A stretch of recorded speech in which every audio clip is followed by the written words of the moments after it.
নমস্কাৰ আপোনালোক সকলোকে পুনৰবাৰ টিকে মাইণ্ডৰ অন্য এটা ৰাতিপুৱাৰ ধামাকাদাৰ খবৰলৈ স্বাগতম জনাইছো।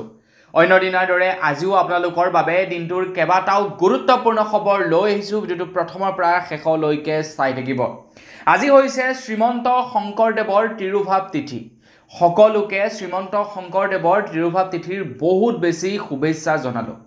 আপোনালোকে বাৰু শ্ৰীমন্ত শংকৰদেৱৰ তিৰুভাৱ তিথি পালন কৰে নে নকৰে কমেণ্ট ছেকশ্যনত জনাব। আপোনালোক যদি অসমীয়া মানুহ হয় নিশ্চয় আপোনালোকে শ্ৰীমন্ত শংকৰদেৱৰ তিৰুভাৱ তিথি নিশ্চয় আপোনালোকে পালন কৰে।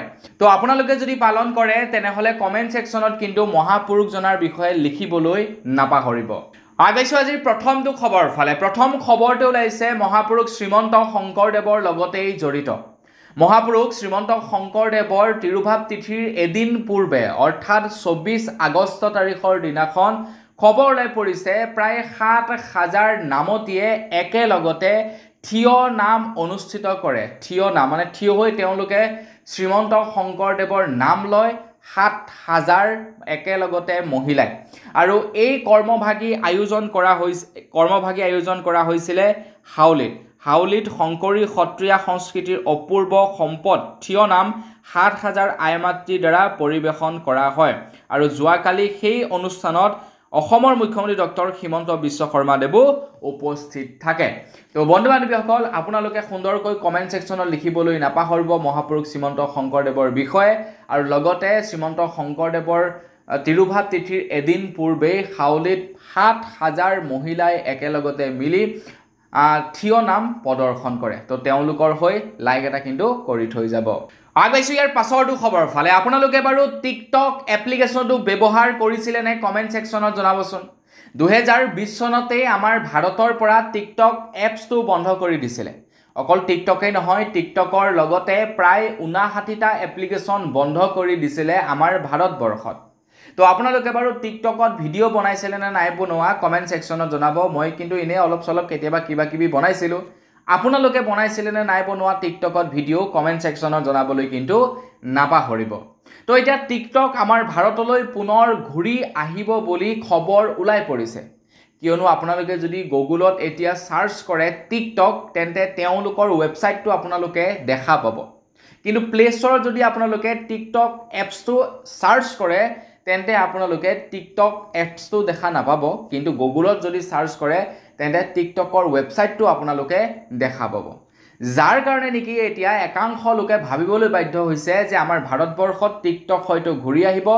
ভাৰত চৰকাৰে টিকটকৰ ওপৰত যি বেন লগাইছিলে সেই বেন হয়তো আঁতৰাই দিব। কিন্তু কেইটামান সংবাদ প্ৰতিষ্ঠানে কোৱা অনুসৰি এয়া সম্পূৰ্ণ ভুৱা বাতৰি বুলি জনাইছে। টিকটকৰ ওপৰত যি বেন লগাইছিলে ভাৰত চৰকাৰে সেই বেন নতৰাই বুলি জনাইছে। মানে টিকটক ঘূৰি নাহে। মোৰ বোধেৰে টিকটকটো যদি ঘূৰি আহে তেতিয়া কিন্তু অসমৰ বহুতো ক্ৰিয়েটৰে ভাল পাব। এনেকুৱা ক্ৰিয়েটৰ আছিলে যিবিলাকৰ নেকি মিলিয়ন ফলোৱাৰ্ছ আছিলে টিকটকত। তেওঁলোকে টিকটক বন্ধ কৰি দিব লগা, তেওঁলোকৰ টিকটক বন্ধ হৈ গ'ল ভাৰত চৰকাৰে টিকটক এপছটো বন্ধ কৰি দিয়াৰ পাছতেই। গতিকে টিকটক এপছটো যদি ঘূৰি আহে মোৰ বোধেৰে তেওঁলোকে বিৰাটেই ভাল পাব। কাৰণ মিলিয়ন তেওঁলোকৰ ফলোৱাৰ্ছ আছিলে। তেওঁলোকে যথেষ্ট টকা উপাৰ্জন কৰি আছিলে টিকটকৰ পৰাই। আগবাইছো ইয়াৰ পাছৰটো খবৰ ফালে। ইয়াৰ পাছৰ খবৰটো ওলাই পৰিছে ছত্তীশগড়ৰ পৰা। ছত্তীশগড়ৰ এজন বৃদ্ধক হাতীয়ে হত্যা কৰিছিলে। হাতী মানে বন্যপ্ৰাণী হাতীয়ে হত্যা কৰিছিলে এজন ছত্তীশগড়ৰ ব্যক্তি। আৰু সেই ব্যক্তিজনক বন্যপ্ৰাণী হাতীয়ে হত্যা কৰাৰ বাবে তেখেতৰ নামত প্ৰায় 6 লাখ টকাৰ ক্ষতিপূৰণ ঘোষণা কৰিছিলে চৰকাৰৰ তৰফৰ পৰা। চৰকাৰৰ ফালৰ পৰা যেতিয়াই নেকি তেখেতক 6 লাখ টকাৰ মানে ক্ষতিপূৰণ প্ৰদান কৰিলে তেতিয়া তেখেতৰ এতিয়া প্ৰায় 6 গৰাকীকৈ পত্নী ওলাই পৰিছে বুলি খবৰ ওলাইছে। মানে সেই ব্যক্তিজনৰ কোনো মানুহ নাছিলে। মানে তেখেতৰ নিজা কোনো মানুহ নাছিলে। না তেখেতৰ ল'ৰা ছোৱালী আছিলে, না তেখেতৰ মাক দেউতাক, না সম্পৰ্কীয় কোনোবা আছিলে।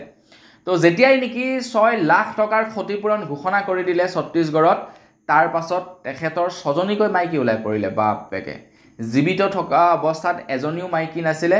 যাহাই মৰি গ'ল, মৰি যোৱাৰ পাছত 6জনীকৈ মাইকী ওলাই পৰিছে সেই 6 লাখ টকাটো হৰপিবৰ কাৰণে। এই ঘটনা সংঘটিত হৈছে ছত্তীশগড়ত। ভাবকচোন আপোনালোকে মানুহ কেনেকুৱা নেক্সট লেভেল তললৈকে নামিব পাৰে পইচাৰ কাৰণে। মৃত ব্যক্তিজনক তেওঁলোকে হয়তো চিনি নাপায়, তেওঁলোকে পত্নী বুলি কৈ আহিছে। মানে যিবিলাক বস্তু নেকি আগতে চিনেমাত সংঘটিত হয়, আমি চিনেমাত দেখা পাওঁ, সেই বস্তুবিলাক এতিয়া ৰিয়েল লাইফত দেখিবলৈ লৈছোঁ। আগবাইছোঁ ইয়াৰ পাছৰটো খবৰৰ ফালে। বিজেপি চৰকাৰ যেতিয়াৰে পৰা আহিলে আমাৰ অসমত স্বচ্ছ আৰু নিকা পদ্ধতিৰে চাকৰি লাভ কৰিছে অসমৰ লাখ লাখ নিবনুৱাই। কেৱল মুখ্যমন্ত্ৰী হিমন্ত বিশ্ব শৰ্মা দেৱৰ দিনতেই এতিয়ালৈকে প্ৰায় 1 লাখৰ ওচৰা ওচৰি নিবনুৱাই চাকৰি লাভ কৰিছে 1 টকাও পইচা চৰকাৰক পৰিশোধ নকৰাকৈ। কিন্তু বিজেপি পাৰ্টিয়ে কৈ থাকে যে কংগ্ৰেছৰ দিনত ঘুষ লৈ চাকৰি দিছিলে, যাৰ হাতত পইচা আছিলে তেওঁলোকেহে চাকৰি পাইছিলে। কিন্তু কংগ্ৰেছৰ দিনতো এনেকুৱা স্বচ্ছ নিযুক্তি হৈছিলে, যিবিলাক স্বচ্ছ নিযুক্তিৰ কথা হয়তো আমি এতিয়া পাহৰি থাকিলোঁ। কংগ্ৰেছৰ দিনত হোৱা এটা স্বচ্ছ নিকা নিযুক্তি হৈছিলে টেট এক্সাম বা টেটৰ নিযুক্তি। তো যোৱাকালি এজন টেটৰ শিক্ষকে তেখেতৰ এক্সপিৰিয়েঞ্চৰ বিষয়ে অৱগত কৰিছে। তেখেতে কৈছে কংগ্ৰেছৰ দিনত স্বচ্ছ আৰু নিকাভাৱে নিযুক্তি পোৱা চাকৰি হৈছে টেট, যিটো চাকৰিত তেখেতে 2012 চনতে জইন কৰিছিলে। তেখেতে প্ৰথম অৱস্থাত 13,012 টকাকৈ দৰমহা পাইছিলে। পাছলৈ যিসকল নেকি টেট শিক্ষক আছিলে, প্ৰায় সংখ্যক লোকৰ চাকৰি ৰেগুলাৰ হৈছিলে, 97% লোকৰ চাকৰি ৰেগুলাৰ হৈছিলে আৰু 2-3% লোক এতিয়াও কণ্টেক্সচুৱেল বেচিছত কাম কৰি আছে বুলি জনাইছে। তেখেতে কৈছে যে কংগ্ৰেছৰ দিনত এই চাকৰিটো স্বচ্ছ আৰু নিকাভাৱে তেখেতে চাকৰি লাভ কৰিছিলে, মানে তেখেতৰ যোগ্যতাৰ বলত চাকৰি লাভ কৰিছিলে বুলি জনাইছে টেটৰ এই এক্সাম। আমাৰ এতিয়াও মনত আছে প্ৰথম যেতিয়া টেটৰ এক্সাম হৈছিলে, সেই সময়ত টেটৰ ফৰ্মেটটো এটা নতুন ফৰ্মেট আছিলে, মানুহে বুজি পোৱা নাছিলে, যাৰ কাৰণে নেকি নিউজ লাইভ চেনেলটোত দুপৰীয়া টেটৰ ওপৰত ক্লাছ লৈছিলে। মানে টেটৰ ওপৰত শিক্ষাৰ্থীসকলক বুজাইছিলে কেনেকুৱা ধৰণৰ প্ৰশ্নবিলাক আহিব, কেনেকৈ পেপাৰবিলাক আপোনালোকে পেপাৰত মানে লিখিব লাগিব উত্তৰবিলাক, এইবিলাকৰ বিষয়ে টেটৰ সম্পৰ্কে শিকোৱা হৈছিলে। এতিয়াও মোৰ মনত আছে, আপোনালোকৰ বাৰু মনত আছেনে কমেণ্ট ছেকশ্যনত জনাব। তো কংগ্ৰেছৰ দিনতো ইমানো একেবাৰে ধৰি লওক মানে চবফালে বোলে বেয়া কামেই তেনেকুৱা নহয়। কংগ্ৰেছৰ দিনতো বহুতো ভাল কাম হৈছিলে, কিন্তু ভাল কামৰ লগে লগে বেয়া কামো হৈছে। ঠিক তেনেকৈ এতিয়া যদি আমি বিজেপিৰ কথা ক'বলৈ যাওঁ, ভাল কাম কৰিছে, কিন্তু ভালৰ লগে লগে তেওঁলোকে বেয়াও কৰিছে। তো সেয়াই আৰু আপোনালোকে যদি নিজৰ হাতখনলৈকে চাই 5টা আঙুলি কেতিয়াও সমান নহয়, কেতিয়াও সমান হ'ব নোৱাৰে। গতিকে পলিটিচিয়ান কেনেকৈ চব সমান হ'ব বা চব কাম তেওঁলোকে ভালেই কৰিব, বেয়া 2-এটা কৰিবও লাগিব। আগবাইছোঁ ইয়াৰ পাছৰটো খবৰৰ ফালে। গুৱাহাটী মহানগৰীৰ গণেশগুৰিত যোৱাকালি সংঘটিত হৈছে এটা হিট এণ্ড ৰানৰ ঘটনা। মানে এক্সিডেণ্ট কৰি পলায়ন কৰে এক্সিডেণ্টকাৰীজন। খবৰ লোৱা অনুসৰি মহানগৰীৰ গণেশগুৰিত হিট এণ্ড ৰানৰ ঘটনা হৈছে। দ্ৰুতবেগী বগা ৰঙৰ বাহনে মহতিয়ালে স্কুটি আৰোহীক। গুৰুতৰভাৱে আহত যুৱ সাংবাদিক তেজস্বী ভাস্কৰ চুতীয়া। ব্যক্তিগত পৰ্টেল চেনেলৰ সাংবাদিক আছিলে তেখেত। তো তেখেতক নিশা এখন বগা ৰঙৰ গাড়ীয়ে মহতিয়াই থৈ যায় আৰু পলায়ন কৰে সেই গাড়ীখন। এটা গাড়ীখন কাৰ আছিলে, কোনে খুন্দিয়ালে, এই সম্পৰ্কত এতিয়ালৈকে তথ্য ওলাই পৰা নাই। আৰু যদি তথ্য ওলায় তেন্তে কিন্তু আপোনাৰ দিগদাৰ আছে। আকৌ হিট এণ্ড ৰান পলিচিৰ অধীনত যদি গোচৰ ৰুজু হয় তেতিয়া অকণমান দিগদাৰ আছে। আগবাইছোঁ ইয়াৰ পাছৰটো খবৰৰ ফালে। ইয়াৰ পাছৰ খবৰটো ওলাই পৰিছে অৰুণোদয় আঁচনিৰ ওপৰত। আপোনালোকে বাৰু অৰুণোদয় আঁচনিৰ চাৰ্টিফিকেট লাভ কৰিলে নে নাই কৰা কমেণ্ট ছেকশ্যনত জনাব। যিসকল মহিলাৰ নাম নেকি অৰুণোদয় আঁচনিৰ হিতাধিকাৰীৰ লিষ্টত আহিছে, সেইসকল মহিলাক এতিয়া অসম চৰকাৰে এখনকৈ কিতাপ আৰু এখনকৈ চাৰ্টিফিকেট প্ৰদান কৰিছে। সেয়াই নহয়, যিসকল মহিলাৰ ঘৰত LPG গেছ আছে, তো তেওঁলোকক এখন LPG গেছৰ ছাবচিডিৰ ফৰ্মো প্ৰদান কৰা হৈছে। আপোনাৰ চৰকাৰী গেছেই থাকক বাৰু বেচৰকাৰী গেছেই থাকক, যিয়ে নাথাকক কিয়, আপোনালোকে যদি সেই ফৰ্মখন ফিল আপ কৰে, প্ৰত্যেক মাহে আপোনালোকে 250 টকাকৈ গেছ ল'বৰ বাবে লাভ কৰিব। এজ এ ছাবচিডি হিচাপে 250 টকাকৈ লাভ কৰিব। যিসকল মহিলাৰ ঘৰত LPG গেছ আছে তেওঁলোকে 1500 টকাকৈ লাভ কৰিব প্ৰত্যেক মাহে, আৰু যিসকল লোকৰ ঘৰত LPG গেছ নাই তেওঁলোকে 1250 টকাকৈ লাভ কৰিব চৰকাৰৰ ফালৰ পৰা। এতিয়া অৰুণোদয় আঁচনিৰ হিতাধিকাৰীৰ চাৰ্টিফিকেট বিতৰণ কৰি থকা হৈছে অসম চৰকাৰৰ ফালৰ পৰা ঘৰে ঘৰে। অসম চৰকাৰৰ বিভাগীয় পক্ষৰ মানুহে বিতৰণ কৰা নাই, কিন্তু ৱাৰ্ড মেম্বাৰ বা কংগ্ৰেছৰ যি নেকি বুথ কমিটি আছে, সেই বুথ কমিটিয়ে বিতৰণ কৰি আছে। আপোনালোকে লাভ কৰিলে নে নাই কৰা কমেণ্ট ছেকশ্যনত জনাবলৈ নাপাহৰিব। আমাৰ ইয়াতে কিন্তু ইতিমধ্যে বিতৰণ কাৰ্যসূচী সম্পন্ন হৈছে। এতিয়া সেই সময়তে খবৰ ওলাই পৰিছে কামৰূপ জিলাৰ ছয়মৰীয়া সমষ্টিৰ অন্তৰ্গত সোণতলীৰ বৰ আৰিকাটিত খবৰ লোৱা অনুসৰি অৰুণোদয় আঁচনিৰ নামত ইফতিকাৰ ভূঞা নামৰ এজন লোকে বহুতো লোকৰ পৰা অৰুণোদয় আঁচনিৰ হিতাধিকাৰীৰ লিষ্টত নাম ভৰাম বুলি পইচা সংগ্ৰহ কৰিছিলে।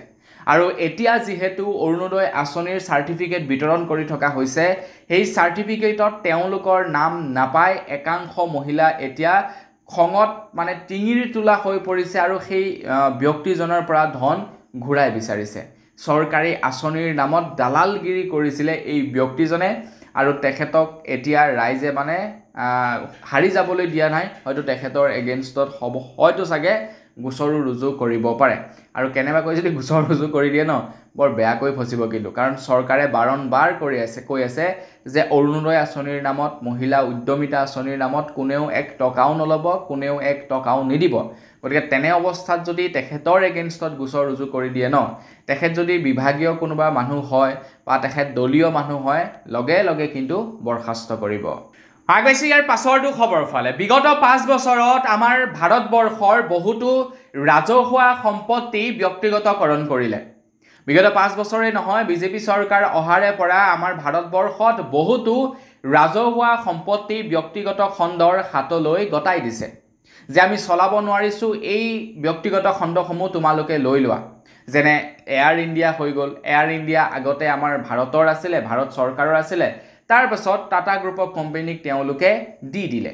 ঠিক তেনেকুৱা আমাৰ ভাৰতৰ যিবিলাক নেকি ৰাজহুৱা খণ্ড আছিলে, প্ৰায়বিলাক ৰাজহুৱা খণ্ড কিন্তু ব্যক্তিগত খণ্ডৰ হাতলৈ দি দিছে। আমাৰ ভাৰত চৰকাৰে ব্যক্তিগত খণ্ডৰ হাতলৈ ৰাজহুৱা খণ্ডৰ সম্পত্তিসমূহ গতাই প্ৰায় 4 লাখ কোটি টকাতকৈও অধিক ধন সংগ্ৰহ কৰিছে বুলি খবৰ ওলাই পৰিছে। কিন্তু সেই সময়তে খবৰ ওলাই পৰিছে যে বিগত 5 বছৰত আমাৰ ভাৰতবৰ্ষত প্ৰায় 2 পৰা 3 লাখ মানুহে চাকৰি হেৰুৱাইছে, যেতিয়াই নেকি ৰাজহুৱা খণ্ডসমূহ ব্যক্তিগত খণ্ডলৈ ৰূপান্তৰিত হৈছে। মানে যেতিয়াই ৰাজহুৱা খণ্ড ব্যক্তিগতক দি দিছে, তো তাৰ পাছতেই ব্যক্তিগত খণ্ডৰ মালিকবিলাকে কৈছে যে আমাক ইমান এমপ্লয় নালাগে, গতিকে আমি এমপ্লয়ক এতিয়া বৰখাস্ত কৰিম। আৰু ঠিক তেনেকৈ তেওঁলোকে 2 পৰা 3 লাখ এমপ্লয়ক বৰখাস্ত কৰিছে কেৱল বিগত 5 বছৰৰ ভিতৰত। বিগত 5 বছৰৰ ভিতৰত প্ৰায় 2 পৰা 3 লাখ কৰ্মচাৰীক বৰখাস্ত কৰিছে বুলি খবৰ ওলাইছে। আৰু এনেকুৱা ধৰণৰ বহুতো প্ৰতিষ্ঠান আছে যিবিলাক লাহে লাহে এতিয়া ৰাজহুৱা খণ্ডৰ পৰা ব্যক্তিগত খণ্ডৰ হাতলৈ গতাই দিয়াৰ পৰিকল্পনা চলাই আছে। তো সেই ৰাজহুৱা খণ্ডৰ সম্পত্তিবিলাক ব্যক্তিগত খণ্ডলৈ যেতিয়াই গতাই দিব, তেতিয়া আকৌ এবাৰ বহুতো চাকৰিয়ালে চাকৰি হেৰুৱাব লাগিব। যিটো সময়ত নেকি বিজেপি চৰকাৰে চাকৰি দিয়াৰ ওপৰত মাথা মাৰি আছে, কিন্তু তাৰ বিপৰীতে আকৌ মনে মনে তলে তলে চাকৰি কাঢ়িও আছে। আগবাইছোঁ ইয়াৰ পাছৰটো খবৰ ফালে। অসমৰ মুখ্যমন্ত্ৰী ডক্টৰ হিমন্ত বিশ্ব শৰ্মা দেৱ যোৱাকালি গৈছিলে তিনিচুকীয়ালৈ বুলি। তেখেতে তিনিচুকীয়া ভ্ৰমণৰ সময়তে যোৱাকালি তেখেতক কলা পাতা প্ৰদৰ্শন কৰে। মুখ্যমন্ত্ৰীৰ তিনিচুকীয়া ভ্ৰমণৰ সময়তে মাকুমত আদিবাসী ছাত্ৰ সন্থাৰ কলা পতাকা প্ৰদৰ্শন, আদিবাসীসকলক মাটিৰ পট্টা প্ৰদান, জনজাতিকৰণ প্ৰদান, দৈনিক মজুৰি বৃদ্ধিৰ দাবীৰে তেওঁলোকে প্ৰতিবাদ সাব্যস্ত কৰে।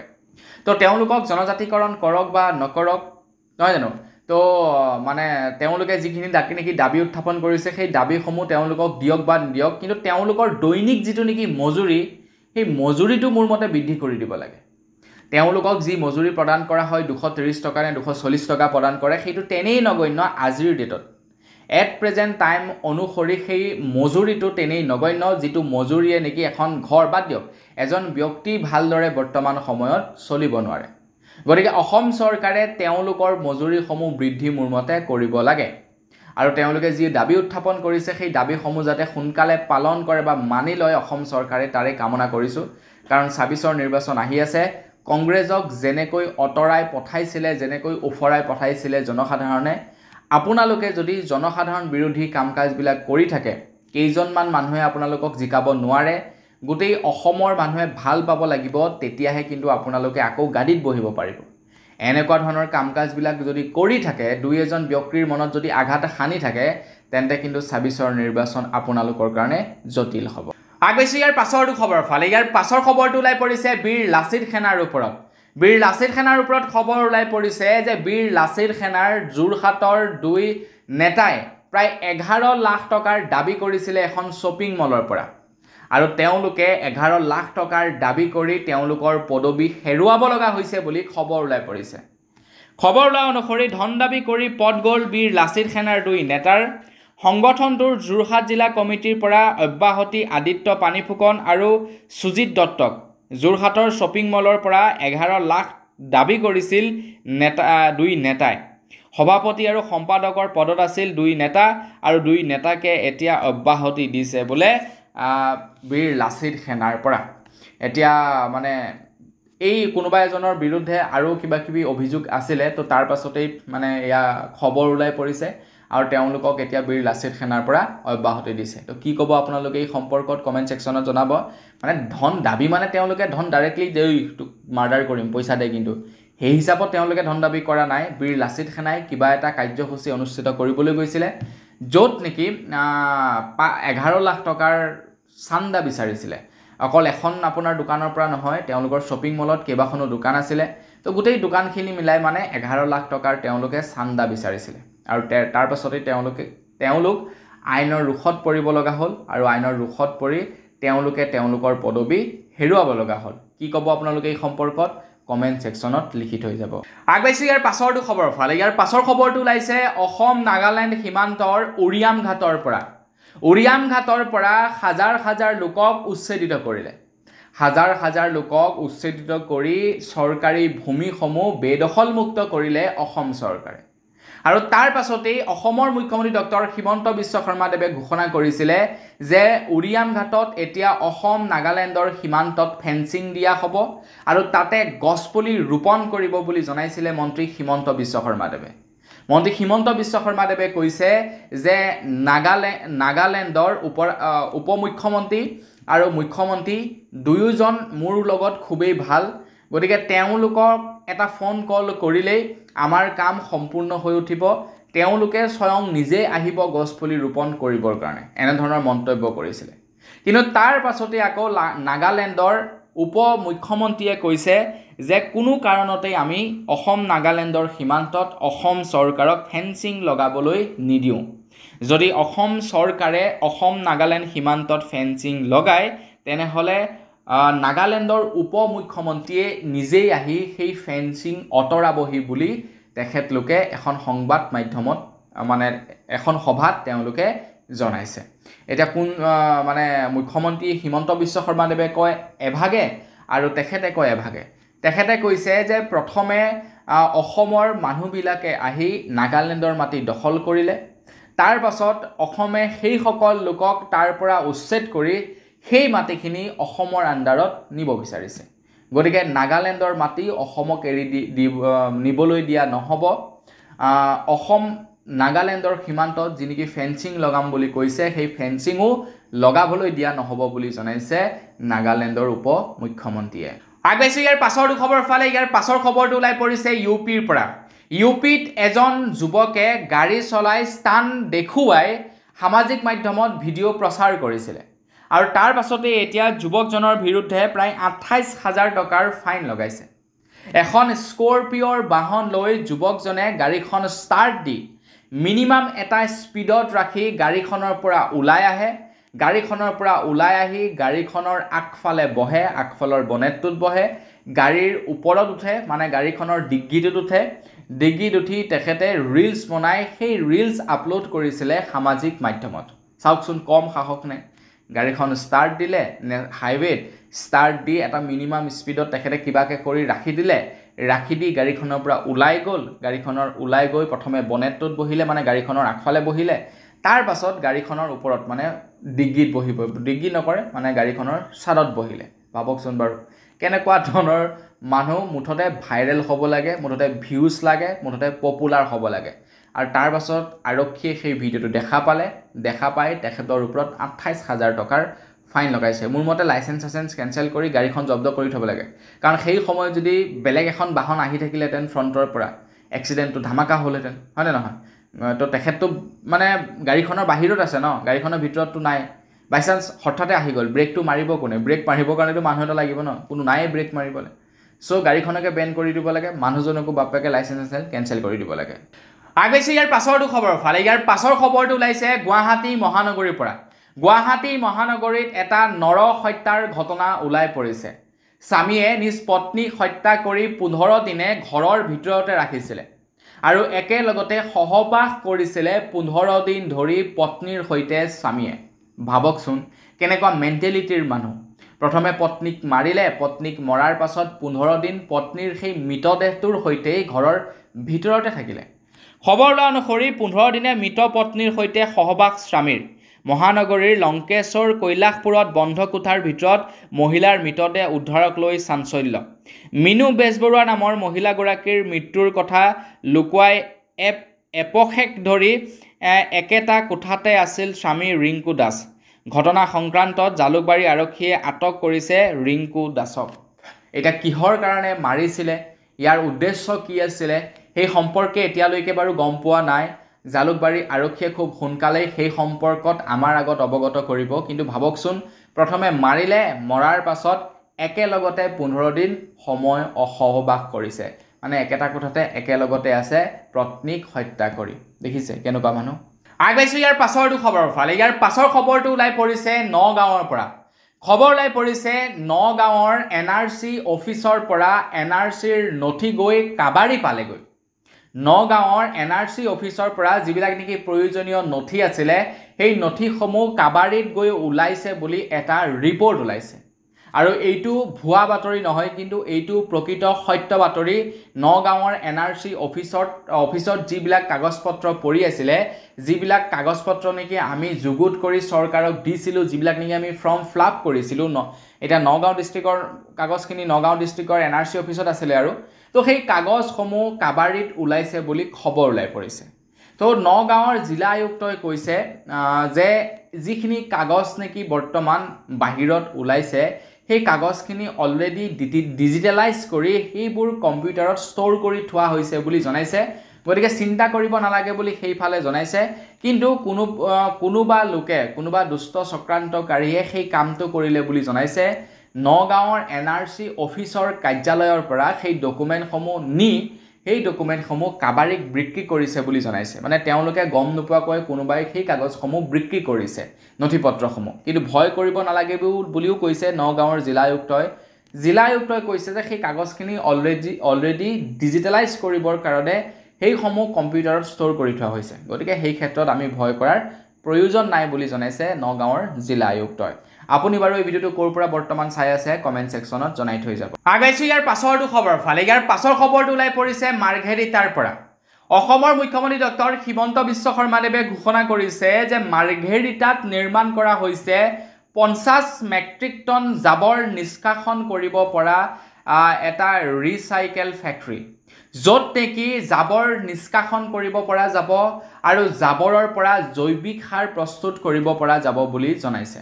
মন্ত্ৰী হিমন্ত বিশ্ব শৰ্মাদেৱে জনাইছে যে তিনিচুকীয়া জিলাত বহনক্ষম আৰু বিজ্ঞানসন্মত গোটা আৱৰ্জনা ব্যৱস্থাপনাৰ দিশত এক গুৰুত্বপূৰ্ণ পদক্ষেপ হিচাপে মাৰ্ঘেৰিটাত 50 মেট্ৰিক টন ক্ষমতাযুক্ত আৱৰ্জনা নিষ্কাশন কেন্দ্ৰ আৰু আৱৰ্জনাৰ পৰা জৈৱ সাৰ প্ৰস্তুত কেন্দ্ৰ আনুষ্ঠানিকভাৱে মুকলি কৰে।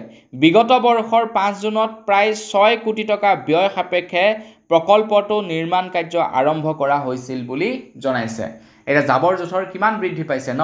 তো তেনেকৈ প্ৰত্যেকখন ডিষ্ট্ৰিক্টতেই তেনেকুৱা একোটা জাবৰ নিষ্কাশন কৰাৰ মোৰ মতে কাৰখানাৰ প্ৰয়োজন আছে। গোটেই ডিষ্ট্ৰিক্টৰ যাতে জাবৰখিনি নি সেই জাবৰ কাৰখানাগাৰটোত মানে নিষ্কাশন কৰিব পাৰে বা ৰিচাইকেল কৰিব পাৰে। তো তাৰ কাৰণে মোৰ মতে প্ৰত্যেক ডিষ্ট্ৰিক্টে তেনেকুৱা এটা কাৰখানাৰ প্ৰয়োজনীয়তা আছে। হয়নে নহয় কমেণ্ট ছেকশ্যনত জনাব। আগবাইছোঁ ইয়াৰ পাছৰটো খবৰৰ ফালে। খবৰ ওলাই পৰিছে জাগিৰোডত যি নেকি টাটাৰ ছেমি কণ্ডাক্টৰ প্ৰকল্প নিৰ্মাণ কৰি থকা হৈছে, এই ছেমি কণ্ডাক্টৰ প্ৰকল্প য'ত নেকি নিৰ্মাণ কৰা হৈছে, তো সেই কাৰখানাৰ ওচৰতেই এতিয়া অন্য এখন মহিলা আৱাসগৃহ নিৰ্মাণ কৰা হ'ব, যিখন মহিলা আৱাসগৃহত নেকি যিসকল মহিলাই নেকি কাম কৰে সেই মহিলাসকলে তাত গৈ থাকিব পাৰিব বুলি জনাইছে। চৰকাৰীয়ে হওক বা বেচৰকাৰী য'তেই কাম নকৰক কিয়, তো তেওঁলোকে সেই আৱাসগৃহত থাকিব পাৰিব। যিটো আৱাসগৃহত আপোনালোকে খোৱা বোৱাৰ পৰা ধৰি সকলোবিলাক ফেচিলিটি লাভ কৰিব। প্ৰায় 142 কোটি টকা ব্যয় সাপেক্ষে এই আৱাসগৃহ নিৰ্মাণ কৰিব বুলি জনাইছে কাৰণ সেমি কণ্ডাক্টৰ প্ৰকল্প সম্পূৰ্ণ হৈ উঠাৰ লগে লগে তাত হাজাৰ হাজাৰ মহিলাই চাকৰি লাভ কৰিব আৰু সেই মহিলাসকলক থাকিবৰ কাৰণে উপযুক্ত স্থান হ'ব সেই সেমি কণ্ডাক্টৰ প্ৰকল্পৰ নিচেই কাষতে বনোৱা আৱাসগৃহ তো আৱাসগৃহৰ ফটো যোৱাকালি শ্বেয়াৰ কৰিছে মন্ত্ৰী হিমন্ত বিশ্ব শৰ্মাদেৱে মানে প্ৰজেক্টটো আৰু কেনেকুৱা ধৰণৰ হ'ব যদি হৈ উঠে বিৰাটেই সুন্দৰ হ'ব আগবাইছো ইয়াৰ পাছৰটো খবৰৰ ফালে আপোনাৰ বাৰু হেল্থ ইন্সুৰেন্স আছে নে নাই কমেন্ট সেকশনত জনাবচোন আমাৰ নিচিনা দুখীয়া মানুহবিলাকে হেল্থ ইন্সুৰেন্স কৰি ৰাখে কিয় বাৰু এই কাৰণেই হেল্থ ইন্সুৰেন্স কৰে যাতে ভৱিষ্যতলৈ যদি কিবা বেমাৰ আজাৰ এটা হয় আৰু সেই বেমাৰ আজাৰত টকা খৰচা কৰিবৰ কাৰণে যদি আমাৰ হাতত পইচা নাথাকে তেনে অৱস্থাত আমি যাতে হেল্থ ইন্সুৰেন্সৰে চিকিৎসা কৰি আহিব পাৰোঁ তো তাৰ কাৰণে অসমৰ বা আমাৰ নিচিনা দুখীয়া মানুহবিলাকে একোটা হেল্থ ইন্সুৰেন্স কৰি ৰাখে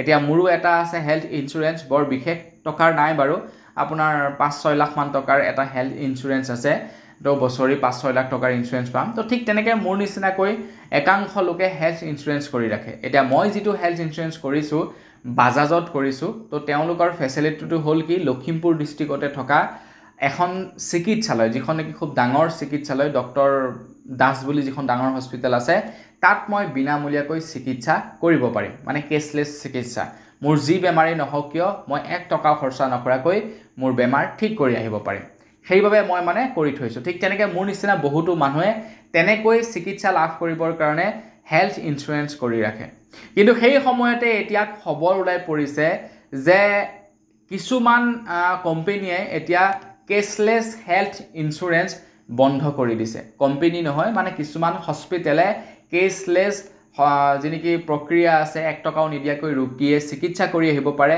সেই চিকিৎসা সম্পূৰ্ণৰূপে বন্ধ কৰি দিছে বহুতো চিকিৎসালয় তাৰে ভিতৰত এটা হৈ গ'ল AHPI যেনেকৈ নেকি আমাৰ ভাৰতবৰ্ষত এপোলোৰ বিভিন্ন স্থানত বিভিন্ন হস্পিটেল আছে ঠিক তেনেকৈ AHPI ৰো বিভিন্ন স্থানত বিভিন্ন হস্পিটেল আছে তো এই হস্পিটেলসমূহত এতিয়া কেছলেছ চিকিৎসা সম্পূৰ্ণৰূপে বন্ধ কৰি দিছে এতিয়া নাজানো কেলে বন্ধ কৰিছে কিন্তু তেওঁলোকে বন্ধ বুলি ঘোষণা কৰিছে আগবাইছো ইয়াৰ পাছৰটো খবৰ ফালে ইয়াৰ পাছৰ খবৰটো ওলাই পৰিছে বঙাইগাঁৱৰ পৰা খবৰ ওলাই পৰিছে যে বঙাইগাঁৱৰ সাৰ্কিট হাউস এতিয়া গটাই দিয়া হৈছে ব্যক্তিগত খণ্ডৰ হাতলৈ তো বিৰোধী দলপতি দেৱব্ৰত শইকীয়াই কৈছে যে বঙাইগাঁৱৰ সাৰ্কিট হাউস এতিয়া ব্যক্তিগত কোম্পানীক গটাই দিয়া হৈছে বুলি জনাইছে আৰু বিৰোধী দলপতি দেৱব্ৰত শইকীয়াই এইটো এটা অভিযোগ উত্থাপিত কৰিছে বিজেপি পাৰ্টিৰ ওপৰত বা বিজেপি চৰকাৰৰ ওপৰত কিন্তু বিজেপি চৰকাৰে এতিয়ালৈকে ইয়াৰ ওপৰত মানে আনুষ্ঠানিক কোনো ধৰণৰ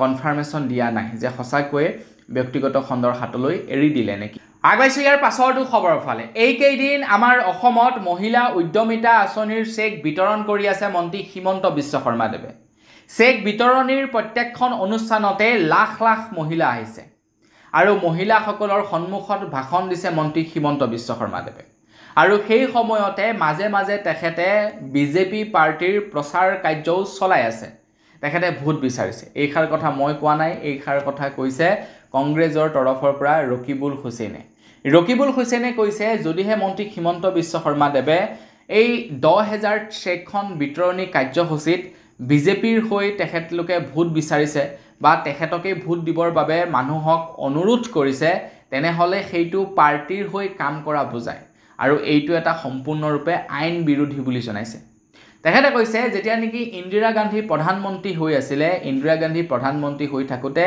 তেখেতৰ পিএছঅ মানে ইন্দিৰা গান্ধীৰ পিএছঅ জনক তো ইন্দিৰা গান্ধীৰ কিবা এটা মানে কংগ্ৰেছ পাৰ্টিৰ কামত লগাইছিল আৰু সেই সময়ত ইন্দিৰা গান্ধীৰ ওপৰত একশন লোৱা হৈছিল আৰু যদি প্ৰকৃততে মন্ত্ৰী হিমন্ত বিশ্ব শৰ্মাদেৱে তো 10,000 টকাৰ চেক বিতৰণ কাৰ্যসূচীত তেখেতলোকে ভোট বিচাৰিছে বা তেখেতলোকে ভোট দিবলৈ অনুৰোধ কৰিছে তেনেহলে ইয়াৰ ওপৰত আইনী ব্যৱস্থা ল'ব বুলি জনাইছে ৰকিবুল হুছেইনে আগবাইছো ইয়াৰ পাছৰটো খবৰৰ ফালে ইয়াৰ পাছৰ খবৰটো আৰু একেবাৰে শেষৰ খবৰ দেই একেবাৰে শেষৰ খবৰটো ওলাইছে গুৱাহাটী মহানগৰীৰ পৰা গুৱাহাটী মহানগৰীত ধৰা পৰিছে এটা বৃহৎ জাল নোটৰ চক্ৰ আৰু সেই জাল নোটৰ চক্ৰৰ নেটৱৰ্ক লখিমপুৰৰ বঙালমৰাটো আছে বুলি খবৰ ওলাই পৰিছে সেই জাল নোটৰ চক্ৰ লখিমপুৰৰ বঙালমৰাৰ আফজানুৱে চাই বুলি খবৰ ওলাইছে মানে গুৱাহাটী মহানগৰীত যিসকলক নেকি এৰেষ্ট কৰিছিলে তেওঁলোকে স্বীকাৰোক্তি কৰিছে যে লখিমপুৰৰ বঙালমৰাত হেনো তেওঁলোকৰ মানে নেটৱৰ্ক আছে মানে লখিমপুৰৰ বঙালমৰাটো তেওঁলোকৰ মানুহ আছে জালনোট ধৰি লওক জালনোটৰ ব্যৱসায় কৰা মানে বৰ আচৰিত দেই টকা নকলকে বনাইছে কম সাহস নব কোনো ভয় নকৰে দেই একাংশ মানুহ আছে বাৰু যি কি নহওক আমাৰ ইয়াতে জালনোটৰ তেনেকুৱা ব্যৱসায়িক প্ৰায় সময় ধৰিয়ে থাকে মানে কি কৰে তেওঁলোকে অৰুণাচললৈ খুব অহা যোৱা কৰেতো আমাৰ মানে লখিমপুৰৰ মানুহবিলাক তো অৰুণাচলত মানে দুই এজনক ফচাই পিনি তেওঁলোকক জাল নোট দিব বোলে ক'ব তুমি অৰিজিনেল নোট দিয়া 1 লাখ টকা তোমাক মই 10 লাখ টকাৰ জাল নোট দি দিম এটা জাল নোটনো কি আৰু গোটেইখন কাগজহে গতিকে কাগজ দি দিলে এফালে অৰিজিনেল 1 লাখ টকা এটা পাই গ'ল মানে ঠিক তেনেকুৱা আৰু বাৰু যি কি নহওক আজিৰ ভিডিঅ'ত জনাবলগীয়া খবৰ ইমান কেইটাই আছিলে খবৰসমূহ জানি কেনে পালে কমেণ্ট ছেকশ্যনত জনাব যদি ভাল লাগিলে লাইক এটা কৰিব চেনেল যদি সাবস্ক্ৰাইব কৰা নাই সাবস্ক্ৰাইবটো কৰি ল'ব পুনৰ এটা ভিডিঅ' লগ কৰাৰ সৈতে বিদায় মাগিছোঁ ধন্যবাদ জয় অসম